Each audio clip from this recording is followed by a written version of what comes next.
Hey, I just came back from seeing Thor Love and Thunder. It's something. Hey, welcome back to the Ping Pong Flix. My name is Chris Wong. So I thought I'd just have to preface this review by saying that I did enjoy the first Thor movie, not so much Thor Dark World, and I actually did enjoy a bit of Thor Ragnarok, even though I felt those were two completely different movies. When it's about Asgard, it felt like the original Thor movie, but then when it's out in space, it's like this space Viking adventure that is totally different from the other one. I didn't mind the space Viking adventure stuff because it does remind me of those old 80s sci-fi adventure, Buckaroo Banzai, Ice Pirates, things like that. So now with Thor Love and Thunder, I fully expected to be that other space Viking silly adventure that was in Ragnarok. So I kind of went in with those expectations already in mind. And yet, I'm still feeling kind of mixed about it. The real highlights of the movie is, of course, Thor and Mighty Thor. Mighty Thor is played by Natalie Portman, and her story and her arc was actually very special, especially if you've been watching this all this time and missing some of that Natalie Portman as Jane Foster. You get to see where she's been, you get to see how her and Thor's relationship kind of broke down, and seeing her come back is actually pretty awesome, and her character is really cool, although sometimes a little bit cheesy when she's trying to figure out her hero stuff, but in other sense, you do kind of feel that that's kind of cute, she's trying to get into that hero mode. Valkyrie doesn't have much to do in here, as other than being king of Asgard, and just, tagging along for the ride. Gore, played by Christian Bale, acted his butt off in this movie. I love that they gave Gore the Butcher actually motivation, something that I can personally see as a dad myself, and for anybody who's out there in the world who is having a hard time, having trouble, and, kind of looking at religion for help. And not getting that help, you could kind of spur you the wrong way. But I almost wanted to see a little bit more of Gore the Butcher. I actually wanted to see more of the butchering of the gods.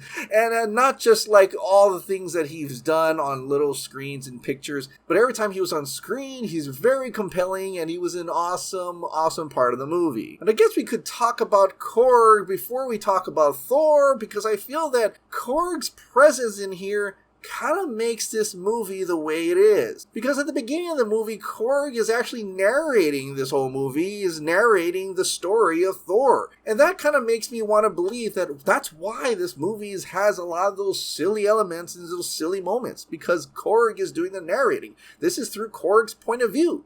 Maybe I'm just being very apologetic for the movie. I don't know. But it just makes sense that if this is going through the eyes and lens of Korg, then that's why there's got these weird, crazy, silly moments, and then there's these other moments that are much more serious because some of the point of view is coming from Mighty Thor, Jane Foster. And that comes to Thor himself. Thor is really stupid, and he's a dumbass. It's pretty nuts, it's pretty silly, and it is entertaining. I'm not saying I'm not laughing, I'm not entertained, although I'm not laughing as much in this movie. I mean, not saying that this is not funny, it's just that maybe it never landed for me or I didn't get it. But there are moments that are hilarious and actually quite cool. I didn't mind him doing the Jean-Claude Van Damme kick. That was kind of funny. And that actually adds to if this was actually Korg doing the narration and not actually happening as it is happening in that actual world. And if you really want, you can probably say that Thor is acting like a dumbass because he's trying to keep it lighthearted, trying to be silly, trying to be funny, to push down all the sadness from losing all of his loved ones. And it's kind of funny because this movie, even though it's PG-13, a bunch of the plot revolves around a bunch of kids. Asgardian kids now, but still kids. There's even a Shazam moment here, which I thought was pretty cool. But then you got people talking about orgies in another part of the movie, and it's like kids and adults, and I don't know. And because Taika Waititi's and Chris Hemsworth's kids aren't here, I'm wondering, like, hey, we gotta plop them in here. I feel so bad. They're in the trailer. They're not doing anything. Let's put them in the movie and just revolve it around the movie. But then, we want to get into the adult side. We want to talk about orgies and stuff like that. It's all, like, mishmash. By the end of the film, you're gonna know what Thor Love and Thunder actually means. But a lot of times I come to a Thor movie because I want to see some action. Like that one fight scene on that monochromatic world was really awesome, and you've seen some of that in the trailer. It's really cool.